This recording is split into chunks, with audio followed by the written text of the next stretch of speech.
की आवाज कांप रही थी। हवा के झोंकों ने नाव की रस्सी तोड़ दी। नाव धीरे धीरे किनारे से अलग हो गई। पहले इंच 2 इंच, फिर फुट 2 फुट, और फिर पूरी तरह समंदर में बह गई। रात उतर आई। लहरें काली थीं, आसमान गुस्से में। बारिश ने नाव को भिगो दिया था। मुनिया कांप रही थी। गोलू ने अपनी छोटी सी शर्ट उतारकर उसे उड़ा दी। सो जा मुनिया, सुबह माँ हमें ढूंढ लेगी। मुनिया ने आंखें बंद कर लीं। माँ आएंगी ना भैया? गोलू ने सिर हिलाया। जरूर आएंगी। नाव लहरों पर हिचकोले खाती रही। धीरे धीरे दोनों की आंखें नींद में बंद हो गईं और समंदर ने उन्हें अपने सीने पर सुला लिया। कहीं बहुत दूर अनजान दिशा में रात जैसे थम ही नहीं रही थी।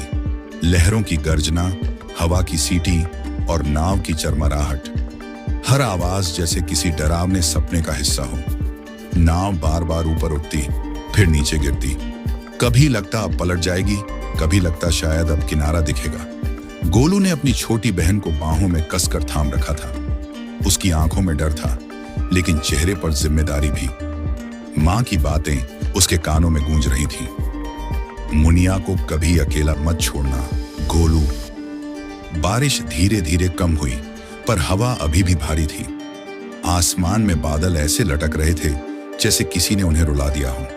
रात ढलते ढलते दोनों बच्चे नींद में डूब गए, थके हुए, ठंड से कांपते, पर एक दूसरे के सहारे। सुबह की पहली किरण नाव के लकड़ी के किनारे से टकराई। समंदर अब शांत था, जैसे वो खुद भी थक गया हो। नाव एक अनजान किनारे पर अटकी थी। चारों ओर हरी हरी झाड़ियां, नारियल के पेड़, और दूर से सुनाई दे रही थी किसी पक्षी की आवाज, कांव कांव। गोलू की आंखें धीरे धीरे खुली। उसने माथे से पानी की बूंदें हटाईं और देखा। मुनिया, देखो, जमीन। मुनिया ने भी सिर उठाया। आंखों में जैसे रोशनी लौट आई।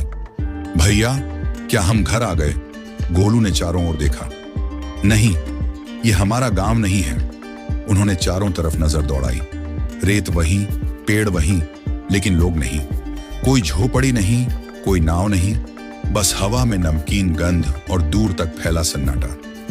थोड़ी दूर पर एक बूढ़ा मछुआरा अपने जाल में मछलियां निकाल रहा था। वो हर सुबह यहां आता था अकेला। तभी उसकी नजर समुद्र की तरफ गई, जहां एक टूटी सी नाव अटकी हुई थी। वो झुककर आंखें मिचमिचाते हुए बोला, अरे ये क्या, कोई नाव यहां कैसे?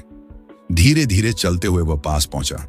अंदर देखा तो 2 बच्चे, गोलू और मुनिया, एक दूसरे से लिपटे पड़े थे।